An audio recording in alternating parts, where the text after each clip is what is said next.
So they're currently repaving my street. So if you hear any of those noises, my bad.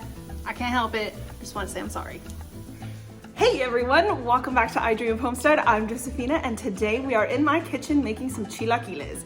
If you've never had chilaquiles, it is this super easy, delicious dish that consists of fried tortillas that are coated in a green or red salsa and topped with crema and melty cheese. For us today, I'm gonna be adding some fried egg because this is not only an amazing breakfast, but it's also a great lunch, or you could even have it for dinner and top it with some chicken or whatever it is that you are craving at the moment.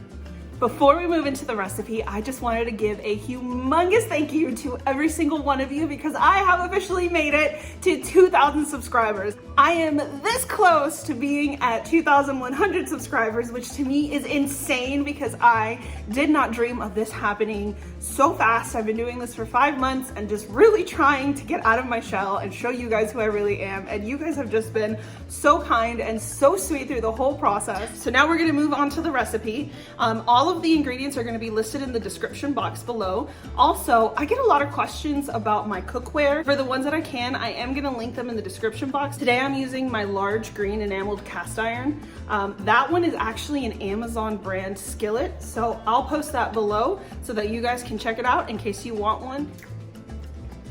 So to start off, I am putting tomatillos, some super wrinkly jalapeños. These things are clearly in need of use, but some jalapeños. I've got half of an onion and it looks like a lot more, but I've gone through and I've pulled apart the petals just so that I could have it in chunks and get it nice and roasty throughout, as well as some garlic cloves. And the garlic cloves I have with the peel still on for roasting purposes. Those we will peel after they are done roasting. So I'm gonna stick that in the oven with the broiler on high until everything is nice and roasty and I see darkness all over everything.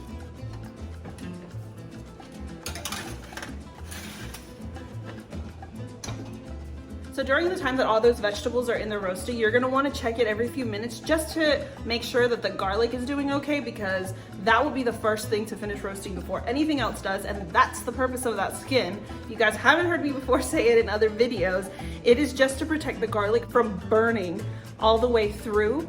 That skin will take on the biggest portion of that burn, and so the inside of the garlic is gonna get nice and mushy and sweet and delicious. Here I've got 15 tortillas and I'm gonna cut these into squares just because for me, I think that's easier to eat when you're having a dish like this than it is to have them in triangle pieces.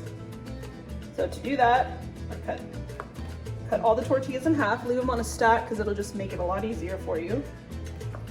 Cut that half and another half. Same with the other one. And then turn the tortillas. You can see little sections there. And then just start cutting some bite-sized squares.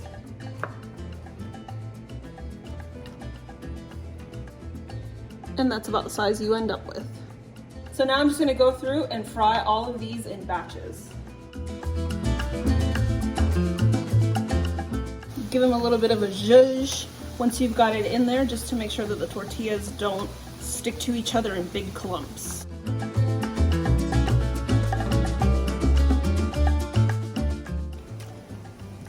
So it's been about 6 minutes and I am turning everything over.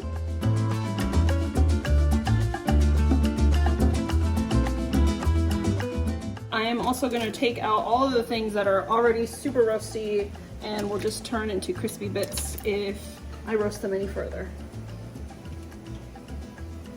I'm also going to remove the garlic at this point. And now I'm going to put these back in. So it's been another 4 minutes. So it was in there for a total of 10 minutes. I put the onion and the garlic back onto the tray. That way this can cool while I finish working on the tortillas.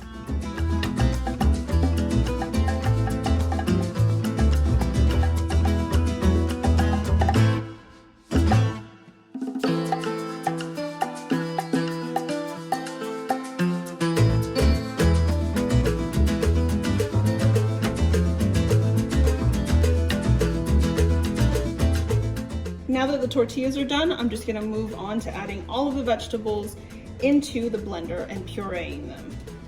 And now is when the garlic cloves get peeled. See how they're nice and squishy now? And they didn't get burnt, it just got a nice little roasty coloring on it. The only other ingredient that I didn't mention were some Chile Puya. I've had these rehydrating in a bowl of hot water the entire time I've been doing the tortillas and roasting these vegetables.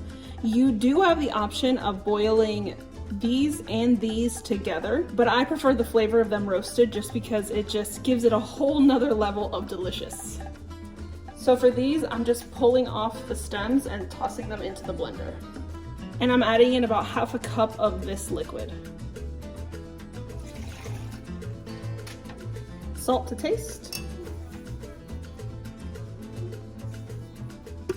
And blend. Now that the salsa is nicely pureed, I'm gonna set it aside and we're gonna finish this meal. So the next thing to do is in the same skillet that I used for frying the tortillas, I strained out the oil and I left just enough in there to saute up an onion. For this, I'm just giving it a rough chop.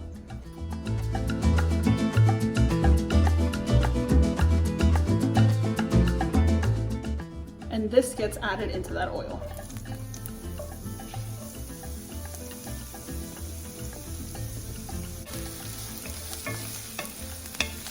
Now that the onions are sauteed, I'm gonna add in the salsa.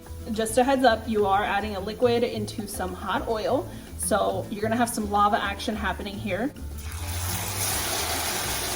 Lava!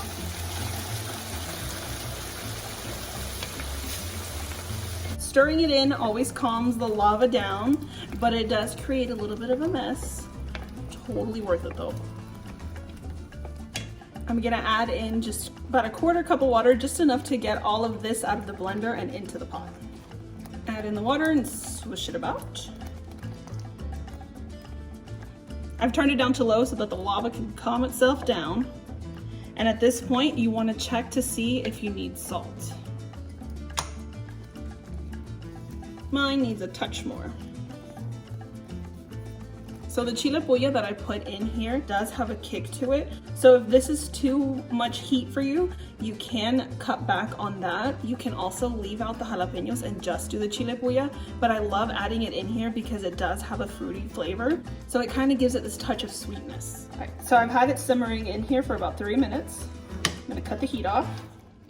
And this is where the deliciousness happens. I'm adding in all of the tortillas that I fried up.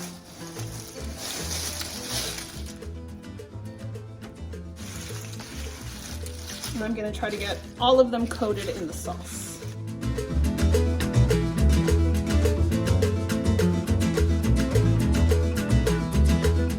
Okay. While it's still hot, I am going to add some shredded cheese, but I'm only gonna do it to half of this because I don't do dairy. So I'm leaving it this half for my husband and my kids. And the lid goes on. That way it steams in there and melts the cheese.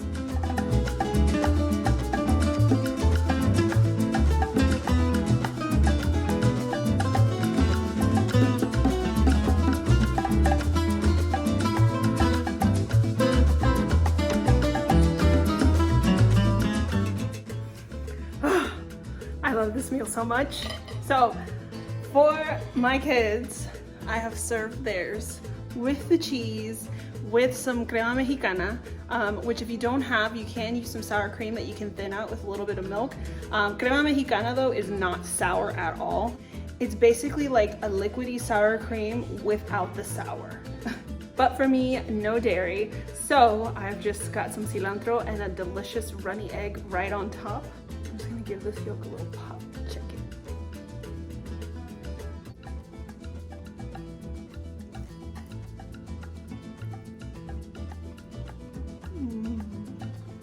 Oh my God, the tortillas still have a crunch to them. And then the sauce is so creamy and it's got a little bit of a kick to it. And then that runny egg to add to it. If you can't have cheese and you do like a runny egg, it's a great substitute because it has that yummy silkiness that melty cheese has.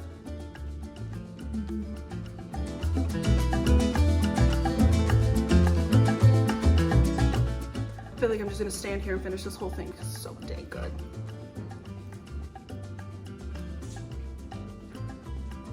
Well, that's it for today's video. I hope you guys enjoyed. If you did, please give it a thumbs up. And if you haven't already, I hope that you're willing to hit that subscribe button and stick around with me for a while on this journey to becoming a homesteader. I'll see you in the next one.